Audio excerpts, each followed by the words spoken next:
Serra Leoa é um país situado às margens do Oceano Atlântico, na porção centro-setentrional do continente africano, fazendo fronteira com a Libéria e a Guiné. Ocupa área de 72 mil km², é dividida em 14 distritos e habitada por 5,5 milhões de pessoas. A expectativa de vida limita-se a 56 anos e o país foi o 180º no ranking do Índice de Desenvolvimento Humano em 2011.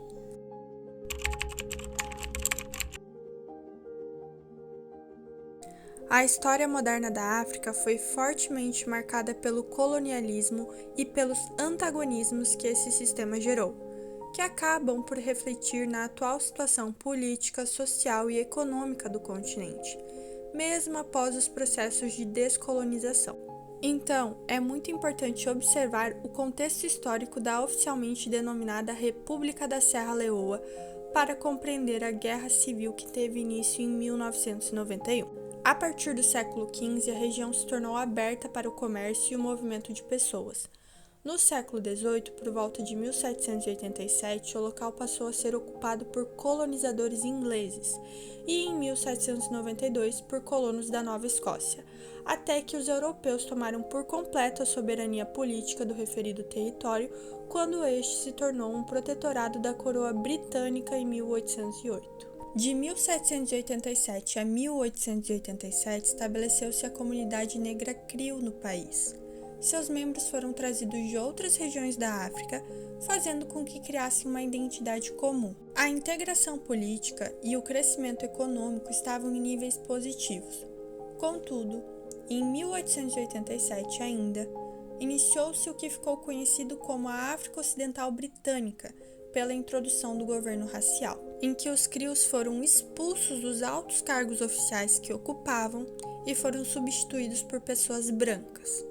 Dessa maneira, o novo lema da Serra Leoa era de que o branco daria as ordens e o negro deveria obedecê-las. Esse cenário permeou por bastante tempo, até que após a Segunda Guerra Mundial, o governo britânico cedeu às demandas nacionalistas na Serra Leoa. Finalmente, em 27 de abril de 1961, a Serra Leoa torna-se um estado independente do Reino Unido. Todavia, o cenário não melhorou e o país continuava enfrentando diversas crises políticas, permanecendo fragmentado. Em 1967, é realizada uma eleição em que o candidato Siaka Stevens, do Congresso de Todas as Pessoas, sobe ao poder. Em 1971, Serra Leoa torna-se uma república com Stevens como presidente executivo, mas o âmbito político continuava em crise, fazendo com que a população ficasse insatisfeita. Stevens, por sua vez, perseguiu e eliminou a oposição. Ele utilizava como base o sistema clientelista, distribuía empregos e favores em troca de apoio político. O governo foi marcado por grandes corrupções, inclusive lucrou muito com o comércio de diamantes. A Guerra Civil foi em grande parte resultado do sistema de administração clientelista que serviu de base para a fraqueza do Estado durante a administração do Congresso de Todas as Pessoas. Em 1985, Stevens transferiu o poder para o seu escolhido, o general Joseph Momoh. Como o atual presidente manteve a política de seu antecessor, a população continuou marginalizada e muito pobre. Assim, em 23 de março de 1991, um grupo de rebeldes que se autodenominava Frente Revolucionária Unida, a FRU, invadiu o canto sudeste da Serra Leoa, perto da fronteira com a Libéria. O objetivo era lutar contra o governo corrupto de Momoh, iniciando então uma guerra civil. A exigência inicial da FRU era devolver a Serra Leoa a um sistema democrático pluralista, mas esta exigência mudou depois que o Momoh foi derrubado por um golpe militar em abril de 1992, liderado por um capitão do exército chamado Valentine Strasser. Ele tentou combater os avanços da FRU, mas o conflito continuou sem solução. Graças à pressão da comunidade internacional e de lideranças locais, em 1996 foram realizadas eleições presidenciais, vencidas pelo candidato Amada Kabah. Mas a guerra civil não cessou, sendo que também pode-se citar o fato da FRU aliciar crianças, chamadas como crianças-soldados, para atuarem como combatentes, mas também como mensageiros, carregadores, cozinheiros e escravos sexuais. Muitas crianças foram coagidas a lutar, outras foram introduzidas naquela realidade por conta da pobreza. Os confrontos entre rebeldes e governo atingiam diretamente a população civil através de atos de agressões brutais. A violência sexual e a amputação de membros são exemplos dos atos de violência frequentemente cometidos contra os civis, que não tinham a quem recorrer.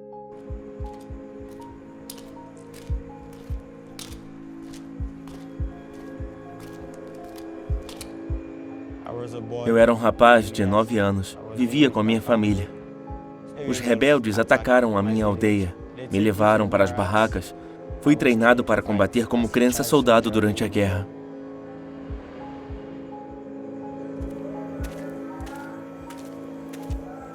Eu não me lembro da minha idade. Era muito pequeno. Eles mataram a minha mãe, mataram meu pai e me deram muitas drogas. Eu tinha que matar muitas pessoas. Matar, queimar casas, cortar mãos. Fui arrastado e forçado a fazer essas coisas. Se não fizesse, seria morto. No ano de 1999, em julho, foi assinado o Acordo de Lomé, que pretendia acabar com a guerra civil do país, mas as partes não cooperaram e a guerra continuou. Os conflitos se intensificaram mesmo no primeiro semestre de 2000, com o ataque da FRU às instalações da ONU. No entanto, apenas a partir do cessar-fogo da Abuja, em novembro de 2000, que as partes começaram a cooperar para o fim da Guerra Civil, que aconteceu 2 anos depois, no mês de janeiro de 2002.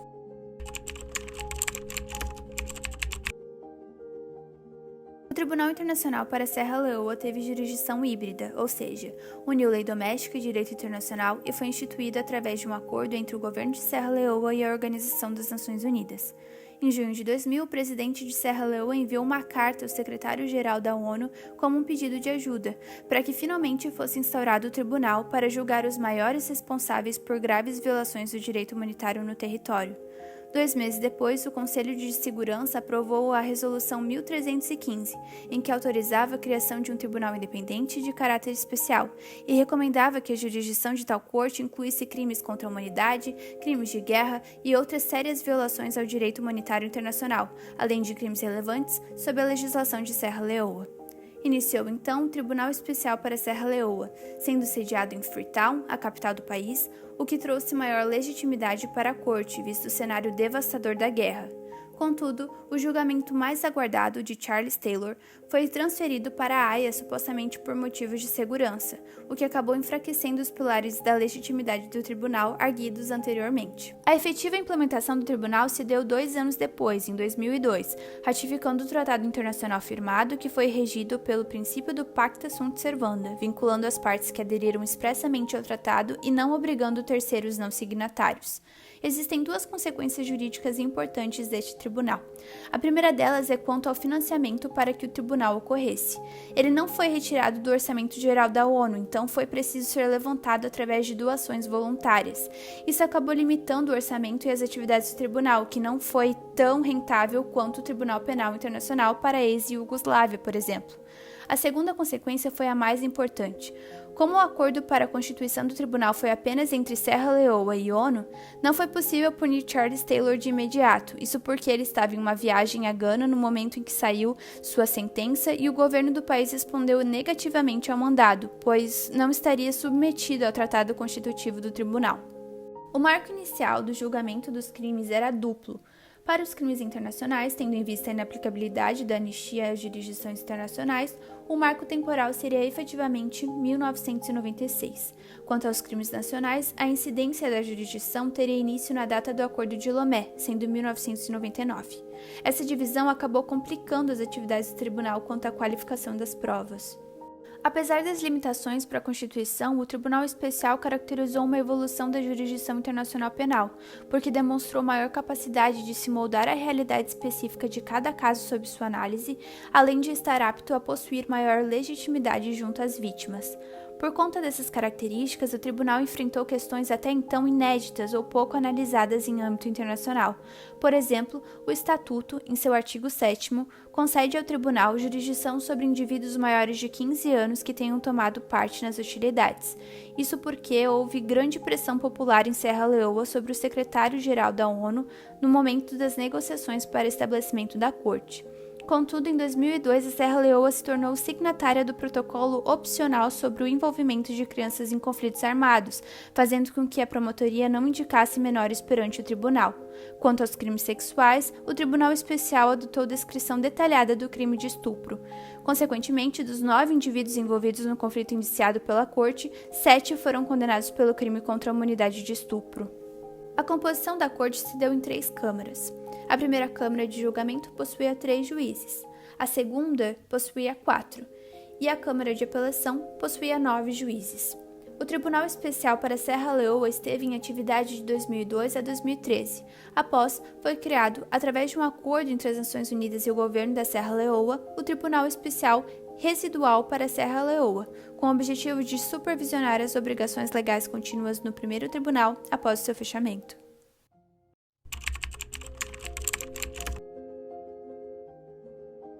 A defesa argumentou que Taylor possuía problemas de saúde, era casado, tinha filhos e esteve exilado na Nigéria, cujo governo entregou ao tribunal em 2006, e que o julgamento tinha motivações políticas. Em depoimento, Taylor disse que sabia da ocorrência de homicídios e violações na Serra Leoa, mas afirmou que não desempenhou qualquer papel nesses crimes que, nas suas palavras, manchavam a sua reputação e o seu bom nome. Em trecho do interrogatório afirma: "Sou pai de 14 filhos e netos, amo a humanidade e lutei toda a minha vida para fazer o que achava correto no interesse da justiça. Fico ressentido com a caracterização que foi feita de mim. É falsa, é maliciosa e paro aqui." Porém, os promotores alegaram que Taylor estava ciente dos crimes cometidos em Serra Leoa por meio de suas próprias fontes, como presidente da Libéria, e por meio de relatos da mídia. A acusação argumentou ainda que Taylor estava no comando direto dos rebeldes enquanto eles aterrorizaram a população civil.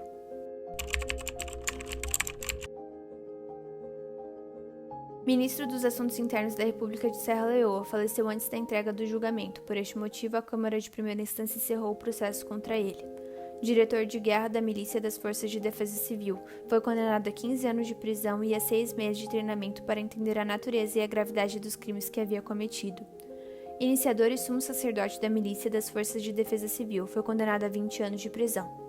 Membro sênior da Frente Unida Revolucionária, serviu como comandante, foi condenado a 52 anos de prisão. Inspetor de campo de batalha e comandante da Frente Unida Revolucionária, foi condenado a 40 anos de prisão. Comandante da Unidade de Defesa Interna e comandante-geral de segurança da Frente Unida Revolucionária, foi condenado a 25 anos de prisão. Membro do Conselho Supremo da AFRC, foi condenado a 50 anos de prisão. Serviu no Conselho Supremo da AFRC, foi condenado a 45 anos de prisão. Comandante militar da AFRC, foi condenado a 50 anos de prisão. Ex-líder da Frente Unida Revolucionária, sofreu uma série de derrames e faleceu antes do julgamento. O promotor retirou a acusação contra ele. Presidente do Conselho Revolucionário das Forças Armadas, é fugitivo. Há relatos de que ele foi morto na Libéria, porém sem confirmação. O caso permanece oficialmente aberto, sendo que, se encontrado, será julgado pelo Tribunal Especial Residual para Serra Leoa.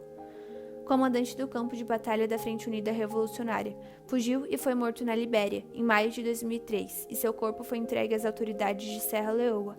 A promotoria retirou a acusação contra ele em dezembro de 2003. Ex-presidente da Libéria. A Câmara de Julgamento considerou o culpado de todas as 11 acusações, nos modos de responsabilidade de planejamento de crimes e por auxílio e cumplicidade em crimes cometidos por forças rebeldes em Serra Leoa. Em 30 de maio de 2012, o ex-presidente liberiano recebeu uma sentença de 50 anos de prisão.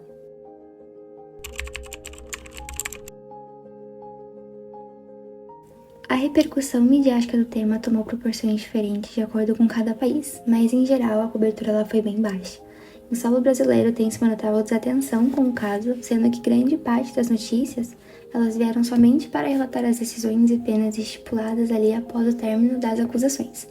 Grande parte das matérias escritas em jornais brasileiros se apegaram muito às falas proferidas pelo ex-presidente da Libéria, que era o país vizinho da Serra Leoa, que foi muito questionado sobre ter recebido grandes quantidades de diamante dentro de potes de maionese, em troca de fornecer armas para os rebeldes da Serra Leoa, fomentando assim a guerra com o objetivo de tomar ali o controle da região.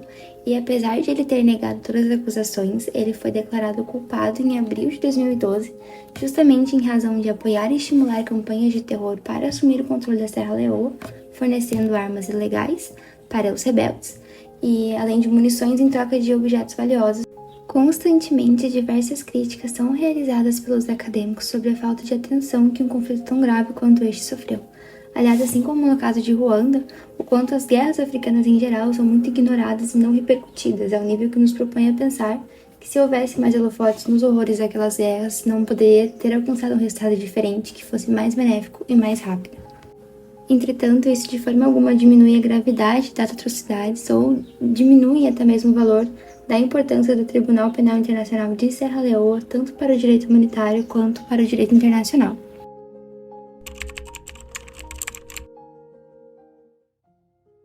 Para simplificar um pouco a inovação do direito internacional e humanitário ao longo dos tribunais, nós montamos uns quadros que apontam pontos de similaridade e depois pontos de inovação. Começando pelos pontos de similaridade, nós temos que todos os tribunais foram responsáveis por promover julgamento de crimes de guerra contra a humanidade e genocídio, além de crimes de agressão, e também houve a responsabilização individual de cada um dos líderes, além de que todos eles ajudaram à promoção da justiça internacional. Já nos pontos de inovação, nós temos que o Tribunal de Nuremberg, de 1945, ele foi o primeiro a estabelecer responsabilidade individual de líderes políticos e militares por crimes de guerra, e responsável também por definir crimes contra a humanidade, genocídio e crimes contra a paz como puníveis pelo direito internacional. Em questão do Tribunal Militar Internacional de Tóquio, de 1946, ele reforçou a responsabilidade individual do julgamento dos líderes, além de promover a proibição do uso de armas químicas e biológicas. A TPI da ex-Iugoslávia, de 1933, ele foi estabelecido para lidar com crimes de guerra em tempo real, então isso foi uma inovação, além de que nenhum réu foi condenado à pena de morte. A TPI de Ruanda, de 1994, ele inovou em estabelecer que não podiam haver mais de 2 juízes nacionais do mesmo estado em cada câmara, além de que ele permitiu o uso de testemunhos via videoconferência, o que ajudou muito na prestação de testemunhos de pessoas que se encontravam em lugares distantes. Por último, o Tribunal Especial de Serra Leoa, que foi estabelecido em 2002, ele foi pioneiro na inclusão de acusações de escravidão sexual e recrutamento de crianças para ser soldados como crime de guerra, além de que ele introduziu o uso de câmeras mistas, envolvendo juízes nacionais e internacionais para julgar.